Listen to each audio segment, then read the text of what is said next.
The United Nations Refugee Agency is partnering with the National Commission for Refugees and the National Population Commission for accelerated birth registration of children in IDP camps.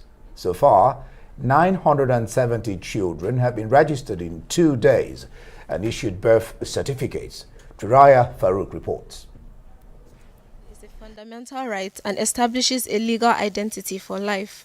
It can enable children to effectively access and enjoy other rights such as education and healthcare, and can also prevent risks of statelessness. Yet, despite its importance, the births of millions of children around the world are not registered. Data from the World Population Prospects show that at least 7 million babies are born each year in Nigeria, and only 43% of under 5 births are registered. According to the National Population Commission, 6.5 million under 5 births were registered in 2019 and 6.2 million in 2020. This leaves more than 1 million new births at risk of being stateless if no action is taken. What a great way to celebrate the 60th anniversary of the 1961 Convention on Reduction of Statelessness, which calls on countries to reduce statelessness by registering, giving birth certificates to children who would otherwise be at risk of statelessness. And why are these little kids at risk of statelessness? It's because their own mothers and fathers don't have birth certificates themselves. The one thing that I would call on the country to do is to also pass domestication legislation so that what they have signed on to in the convention is actually national law. So to go through the process of domestication and letting it be also national law. The hashtag I Belong campaign by the UN Refugee Agency to end statelessness by 2024 hopes that this birth registration exercise at the IDP camp will support the federal government in preventing and ending childhood statelessness in Nigeria. It's very important in our life and our children's future. So that's the way that it's helped us. So now we didn't go anywhere, we didn't pay transport money, they just come and meet us in our camp and they are giving us free of charge certificates. It will help them if they grow. It will help them even in school, even for looking for job. It has been long we've been looking for these birth certificates, and we did not get them till now. These people came and told us they have been sent by the government to register our children. I am very happy because now both my children have been registered. The certificate is very hard to get, especially for us internally displaced persons. If we go to the hospitals, we don't get it. It will help our children when they grow up looking for jobs or anything they want to do, because the certificate of birth is very important now. Today, millions of people around the world are denied a nationality. They often aren't allowed to go to school, see a doctor, get a job, open a bank account, buy a house, or even get married. For many of the mothers here, this exercise comes as a breath of fresh air, as their children have finally been registered and recognized by the government. Turaya Farouk, Arise News. Well, let's bring in Imaan Sulaiman Ibrahim, who is the Federal Commissioner of National Commission for Refugee, Migrants, as well as Internally Displaced Persons, as well as John Mickelson, who is the United Nations High Commissioner for Refugees. And of course, he joins us from our offsite studio. Thank you so much, John. And of course, Imaan, let's start with you in the studio right now. The fact that in just 2 days, almost 1,000 children have been registered. Is there a situation where even those who are not even in the IDP camps, do you think that we'll even have children out there that are not even registered? Possibly. Because, you know, there's a lot of racketing around things that are a necessity, like registration of birth. So it's important that we look into our societies to ensure, that people are, you know, being tasked and ensure that people get their birth certificate, especially in the villages. In the suburb area, you know, you find that there are people that don't think that there's a need for it. There's a need for sensitization, advocacy, to ensure that people are well. So how do you think to get across to these people, you know, beyond, I like the fact that you've started with the IDP camp. No, we'll go to him quickly. But I like the fact that you started from the IDP camps. They're in a place, you can get them there. So beyond those in the IDP camps, how do we intend to register all the children? Like you have said, there's some of them out there that are not being captured.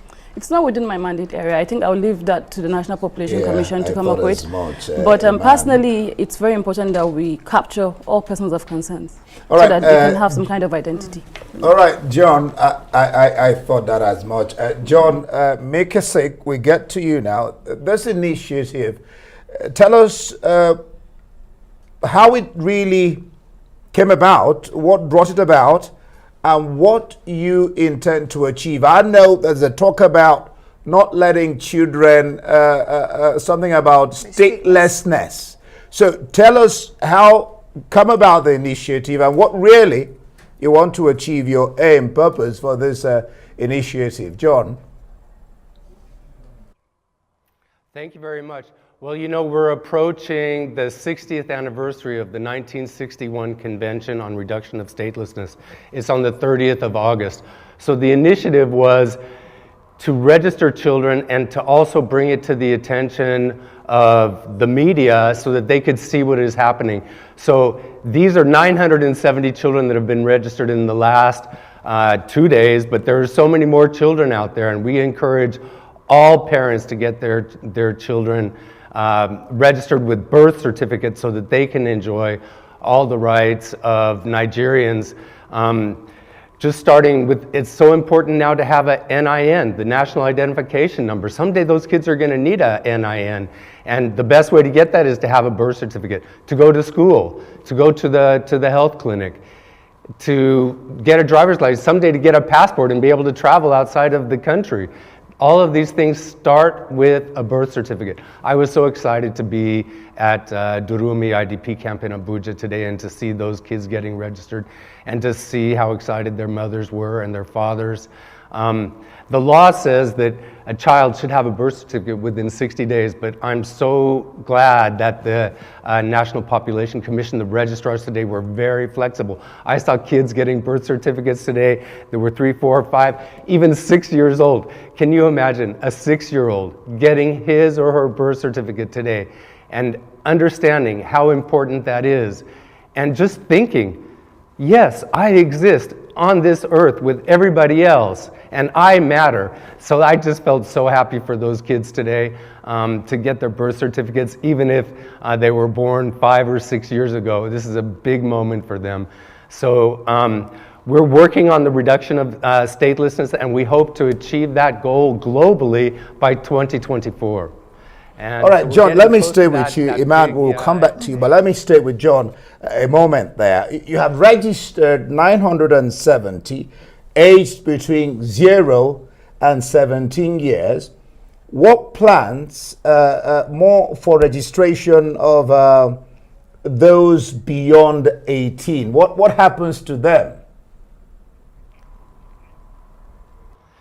Well, if they're at risk of statelessness and the conventions are domesticated, then there would be a statelessness status determination procedure, at the end of which a person even over 18 would then receive identity documents. But it's up for the government of Nigeria to domesticate the convention so that they can move forward with a statelessness status determination procedure. And there is a national action plan to eliminate statelessness, and this is part of the action plan to embark upon these procedures that are envisaged under the 1961 convention. John, we'll come back to you, but of course, let's come back to Imaan in the studio. And of course, we're talking about the plight of internally displaced people in Nigeria. But how many IDP camps really do we have, and how many IDPs are there in Nigeria? You are the authority on this particular issue because there's so much, you know, figures being thrown around. But I'm sure you're aware that the world is facing an unprecedented kind of, humanitarian crisis, displacement issues. So it's very difficult to ascertain how many IDPs, because most of these IDPs live within host communities and they are all displaced.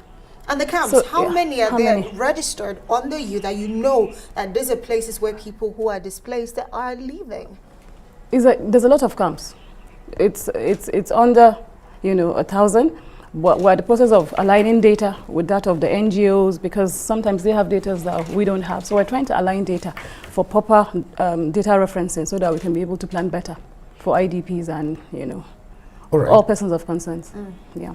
All right. John, tell us, what challenges, I know how tough, difficult this probably can be, the IDPs. What challenges did you face in identifying those who are Nigerians and those who are not? Because I gather that non-Nigerians are not included in this process.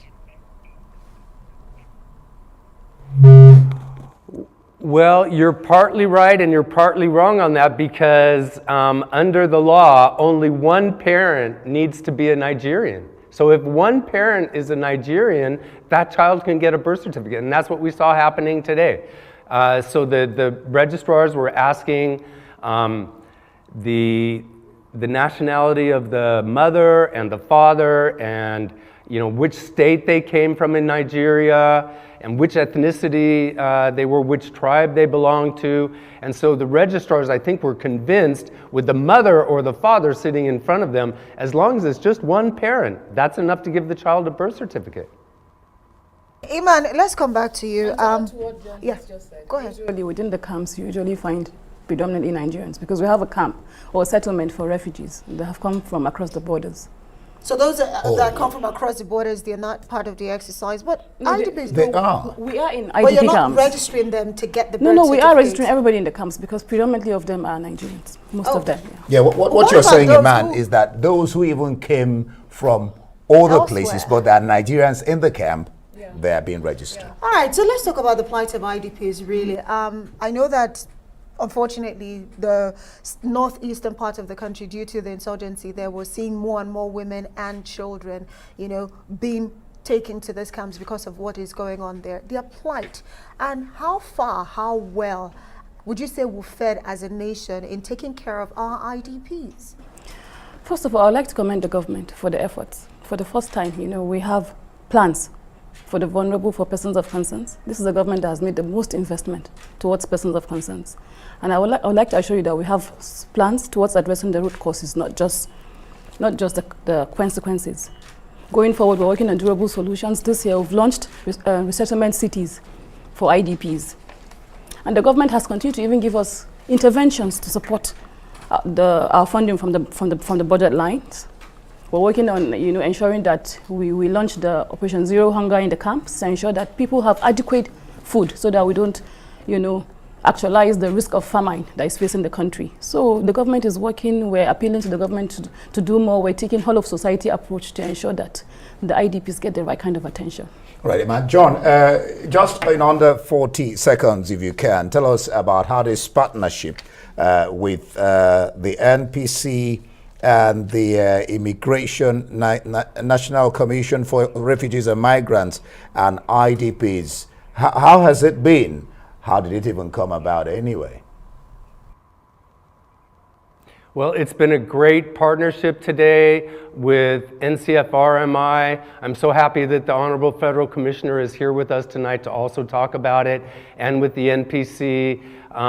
It was a great partnership, and we were prepared. We came with tents for the rain, and it was pouring down hard yesterday. Everyone is working hard, and everybody is happy, because there's nothing happier than bringing a child into the world. But the next happiest thing after bringing a child into the world is to actually give that child a birth certificate. So we saw a lot of smiles today, and it was indeed a great moment and a great partnership, and I hope it continues until all the children have birth certificates in Nigeria. Smile on his face, and as it is smile on your face, one can only wish you as well. Better days ahead, that you cover all the IDPs camp. Thank you so much, John Nick Isek, United Nations High Commission for Refugees, and Imaan Sulaiman Ibrahim, the Federal Commissioner for Refugee and Migrants and IDP. Thank you so much, both of you, for being with us on the program.